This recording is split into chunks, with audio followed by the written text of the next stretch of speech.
What's up guys, Jeremy here. Welcome back to my channel. In today's video, I'm gonna talk about how I saved over $50,000 in just 1 year. We're going to take it back to last year in 2019 where I was able to make over $100,000 for the first time in my career and how I was able to save over half of that for the purpose of my down payment when I bought my condo earlier this year in March. If you're new to this channel, hello, welcome. My name is Jeremy Mateo. I am a real estate broker here in Hawaii. I make YouTube videos that generally relate to the world of real estate and personal finances. Whether it be making videos about coaching real estate agents to tips about credit and buying and selling real estate, to even videos about how to save and budget your money. All of that good stuff, this is what this channel is all about. So again, welcome to my channel. So when buying real estate, most of the time, most people would need a loan. And most of the time when getting a loan, you're going to need to put a down payment. Fun fact, if you are a first-time home buyer, you don't need 20% down like what most people think. As a first-time home buyer, you just need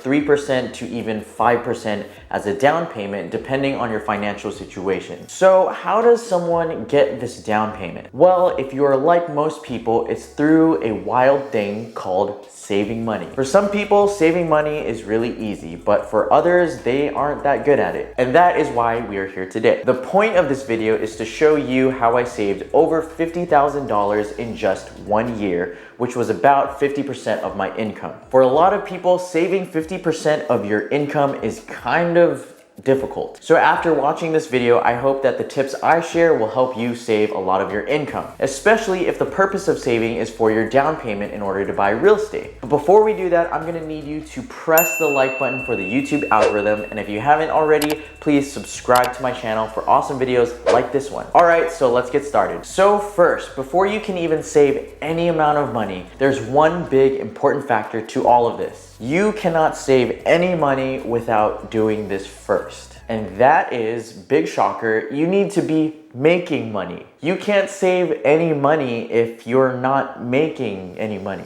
Big surprise. It's kind of self-explanatory, but yes, you need income before you can save money. The more money you make, the more money you can save, if you're smart. So if you want to save a lot of money, step number one is make a lot of money. I know it's kind of silly, but most people don't get that. One of my favorite YouTubers, Ryan Pineda, he is a real estate investor that flips a lot of homes in Las Vegas. He says in one of his YouTube videos that in order to buy or invest into real estate, you need the capital. And to get the capital or the money to invest or buy into real estate, you need a major money-making skill or career to get that money. If you have a career where you have a fixed salary, it might be a little difficult in order to save more money. Because if you have a fixed salary, that means you have a fixed amount of money that you can save. The amount of money you make will dictate how much money you can save. If you have a career or job that allows you to increase your income or increase the velocity of your income, that means you'll have more opportunity to save more money. And don't get me wrong, there's nothing wrong with having a salary.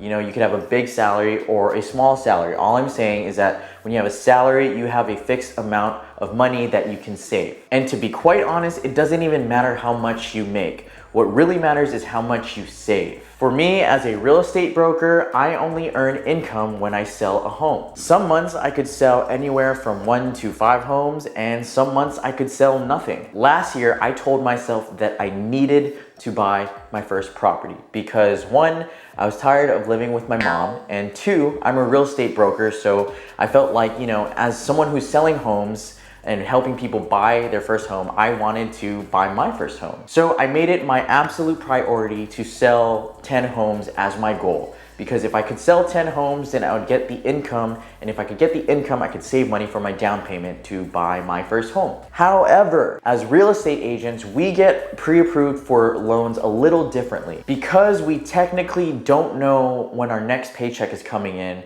banks kind of see us as a little more riskier when they're lending us money. So my lender, Joey, you've probably seen him on my channel a couple of times. He told me to expect to put around 10% as my down payment. So when he told me that, the first thing I thought was, damn it. Basically, I needed to save more than the average first-time home buyer. And on top of that, the average cost for a unit in the building I wanted to buy was around $550,000, meaning that I would need to at least save over $50,000 for a down payment, plus more in order to pay for closing costs. So what that means is that I needed to sell a lot of homes. So for that year, I made it a goal to sell 10 homes, and spoiler alert, I ended up selling 17. So that boost in income definitely helped me a lot. But like I said, it doesn't matter how much you make, what matters is how much you save. So the next thing I did was I saved extreme amounts of my income.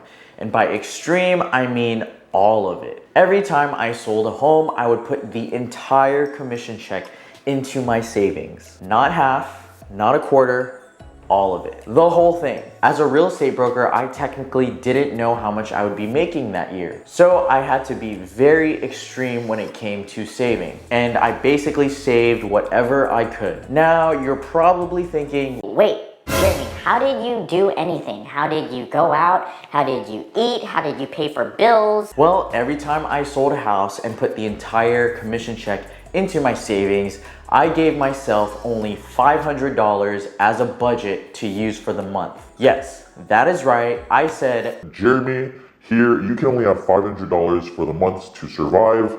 Good luck. Now, for some people, this literally might be impossible because they have expenses like rent, car payments, gas, food, maybe they have kids, and I totally understand. If this is the case, then you need to budget accordingly to all of your bills. But this is just basically how I did it with my situation. And basically, I just did everything I could with my expenses and planned my budget accordingly to that. Which brings me to my next subject is living expenses. Now, I was lucky enough to be living with my mom rent-free. I know some people don't have that luxury, and if you don't, like I said, you need to budget accordingly. But my best advice to you is that if you're renting somewhere, find the most, affordable living situations that you can. Do whatever you can, you don't have to live glamorous. Live in a studio if you have to, or maybe live in, or rent in a room in a house from a friend or a family, anything. Find the most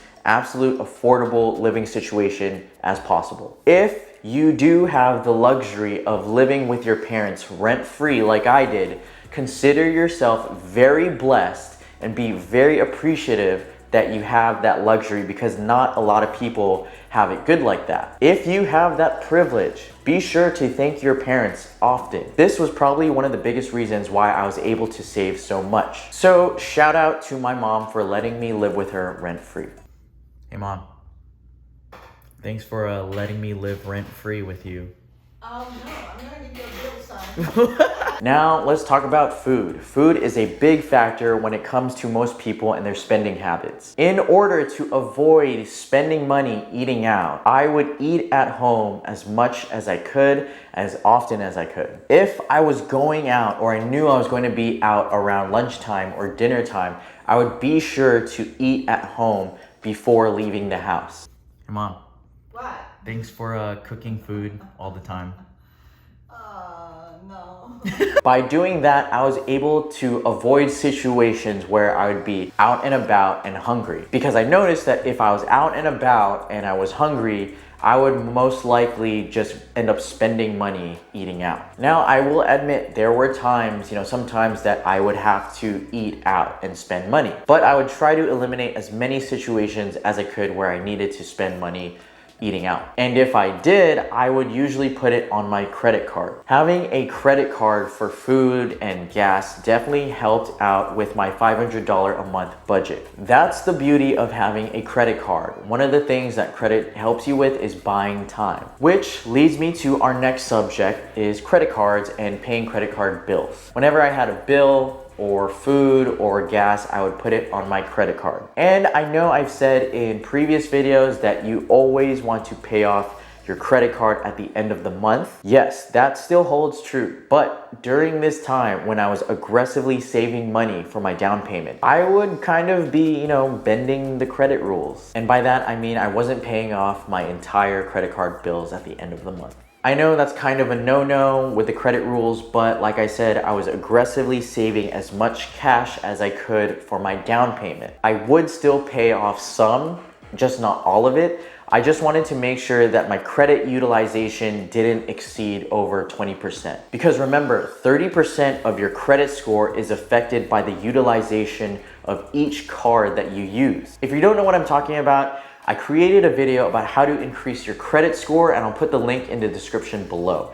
In those videos, I talk about the credit rules and what exactly affects your credit and by how much. But yes, I made sure to not increase my credit utilization by too much because I didn't want it to affect my credit, because obviously you need a good credit score in order to buy a home with a good interest rate. But in the end, if I needed to make bigger credit card payments for the purpose of keeping my utilization low in order to keep a good credit score, I would do so, but I wouldn't count those payments a part of the $500 a month budget that I made for myself. And that is pretty much how I was able to save over $50,000 in just 1 year. So let's recap. First, one, I was producing income and I was increasing my income. If you can't do this because you're on a salary, it's okay. There's nothing wrong with that. Just work with what you got. If you can increase your income, awesome. Do as much as you can in order to get your income higher. The way I did that was I basically worked my ass off by selling more homes. Next, I created a strict budget and I followed that budget. For me, it was very extreme. It was only living off of $500 a month. If that is too extreme for you, like I said, work with what you got. Create a list of all your expenses and bills that need to get paid and work around that. Lastly, I kept my expenses as virtually low as possible. So in the end, when you increase your income, create a strict budget and minimize your expenses, that will eventually help you to save as much money as possible. But with all of this takes discipline. Yes, anyone can create a budget, but it's up to you to follow that budget. Anyone can create a plan, but it's up to you to follow the plan. It is up to you to execute and follow what you said you would do. If you don't stay disciplined, then you won't accomplish anything. So there you have it, guys. I hope you enjoyed this video and I hope that it gave you guys some great ideas on how to save more money. If you're trying to save for a down payment, I recommend these tips and follow them as much as you can as possible. Everyone has different living situations, so you basically have to work with what you got. But like I said, try to use these tips and use them as much as possible. They definitely helped me because I was able to save a lot of money very fast, and I know they can definitely help you as well. So if you're still watching, thank you guys for sticking around to the end. Please press the like button if you haven't done so already. And if you're not subscribed, what are you doing? Subscribe to this channel. I'd really appreciate it, and thank you. If you want 2 free stocks on WeBull, click the link in the description below. Thank you guys again for watching. I'll see you next time.